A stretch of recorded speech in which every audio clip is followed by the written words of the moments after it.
So today we're going to talk about the powers of Congress and what exactly they can and cannot do. So the powers of Congress are all written in Article 1 of the Constitution. And the powers, whenever they're written down, they're going to be called express powers. Now, there's some things that are not written, and those are going to be called implied powers. And then there's also going to be things that they are not allowed to do. And so we're going to talk about each one of these three things. So, first and foremost, we're talking about expressed. And express powers are ones that are written in the Constitution, like it says in the Constitution, that in Article 1, that Congress has the power to collect taxes. Congress has the power to declare war. They can create post offices, immigration issues. They can coin money, which means to print it, to make it. They can raise the military, and they can regulate commerce. Now, another word for commerce is trade. So these are things that are all written expressly in the Constitution, and it says that Congress can do these things. Another word for expressed would be enumerated. Now, some people believe that Congress should only do what it expressly says. We would call these people strict constructionalists. That they think that you should follow the Constitution 100% by what it says, and you shouldn't read into it and think anything extra more than what's already going on.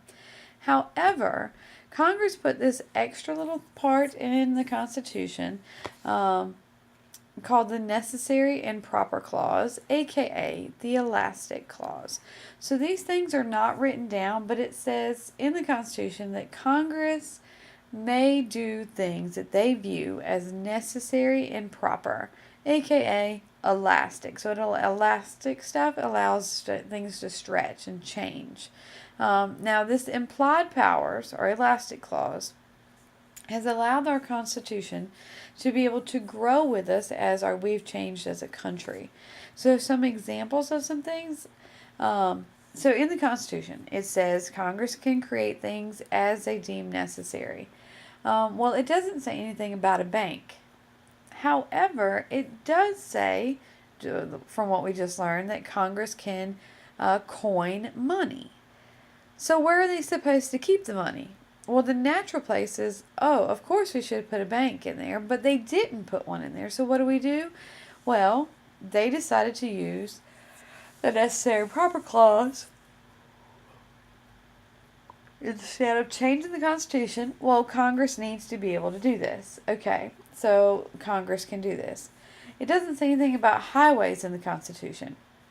However, it does say that Congress can control trade. And trade, another word for trade would be commerce.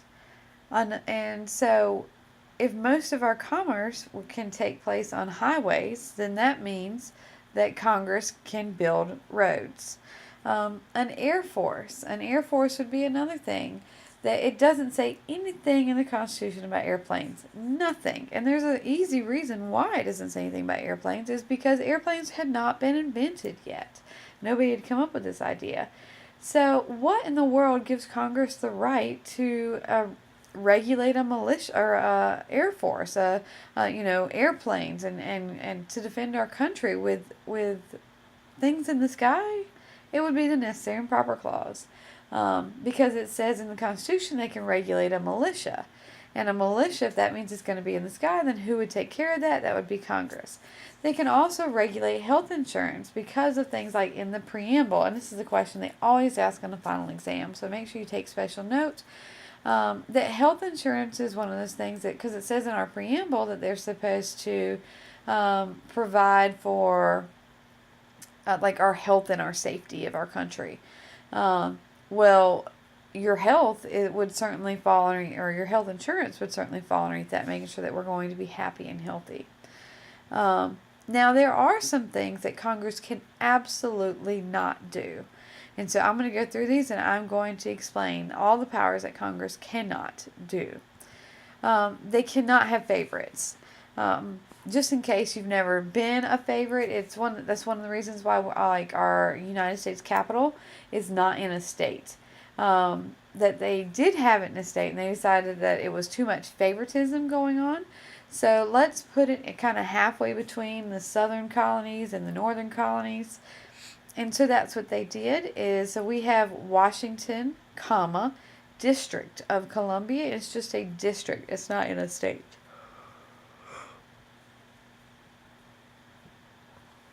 They can also not pass bills of ex post facto laws. And so what that means is they cannot pass a law that, or they cannot make something a crime when it wasn't against the law when you did it.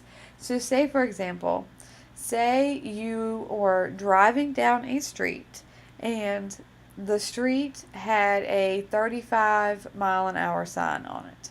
Well, the police pulls you over and you were going 35 miles an hour. And he said, and you say that I was going 35 miles an hour. And he says, "Oh, well, we're going to change the law tomorrow, and we're gonna make it to 25 miles an hour, and so we're just gonna go ahead and give you a ticket now." Well, that seems completely irrational. Of course, they would never do that, and it's that innateness that says that you can't go after the fact. You can't pass a law that said something that you did is against the law after you did it. So if you need more clarity on that, let me know, because that's kind of a confusing explanation, but I'll be glad to help you. They also cannot pass bills of attainder. Bills of attainder say that you have to have a trial, and that cannot be denied to you. And the way I remember that is it's got 2 T's in it, and it just sticks with me. That bills of attainder says that you have to have a trial, and they cannot take that away from you. They cannot not deny you the writ of habeas corpus. Habeas, no, these words are Latin, by the way. Habeas means have to, and corpus means the body. They must tell you what you did wrong. They can't just hold you in a court or in a jail cell and keep you there for days and days and days without letting you know what you're being charged with. That's against the law. They also decided that they cannot tax exports, and that goes back to one of our compromises, the Slave Trade and Commerce Clause. And they decided that we were not going to tax the goods that are leaving our country, which are what exports are. I forgot about this one. We have our special House of Representative powers, as well as some special Senate powers. So these are things that only the House can do or only the Senate can do. So each of them have 3 special things. The House gets to pick the president if there's going to be a tie in the Electoral College. So if they come down to 269 to 269, and we don't know who's going to be president, then that's when the House of Representatives, led by their Speaker of the House, would pick the president. The House is also responsible for starting the impeachment process.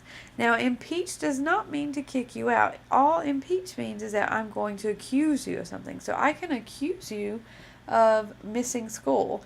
That doesn't mean I'm kicking you out for it, but I am impeaching you of missing school. I'm just saying, hey, I think you've missed some school.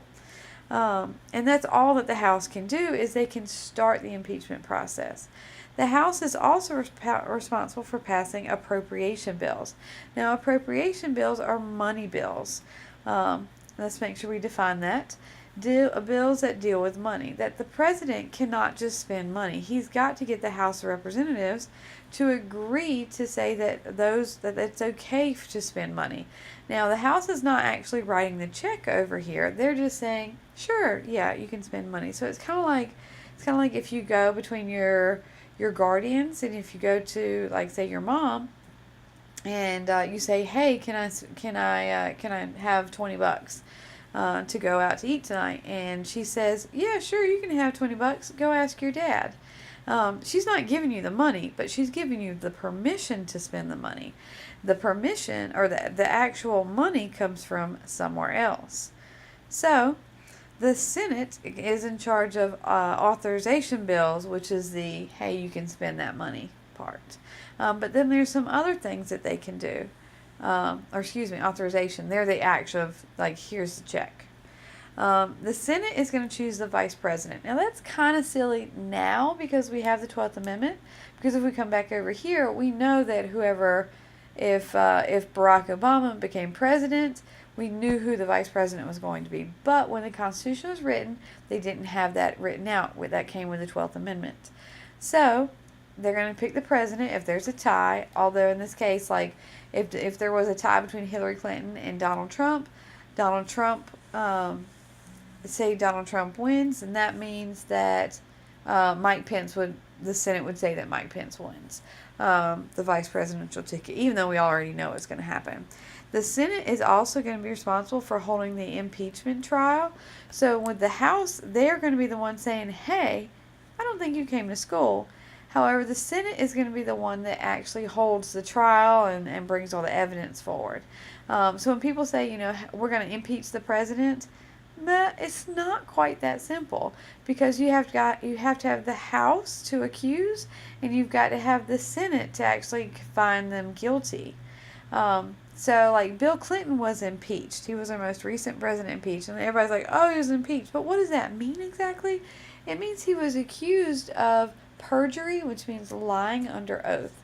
And the way that it fell out was that at the time, the House of Representatives, they were led by Republicans, and so they impeached him of having a misconduct with someone who worked in the White House.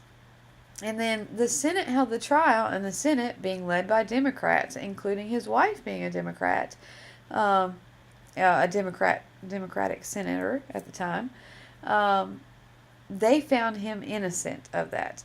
So even though the House said, hey, we think you're doing something wrong, the Senate could not get on board with that.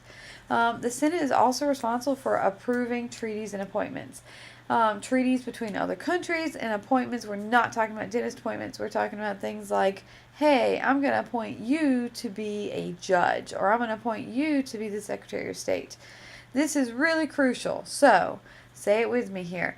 The Senate approves. The Senate approves. Who approves? The Senate approves. Okay, so that would be all that we have for today.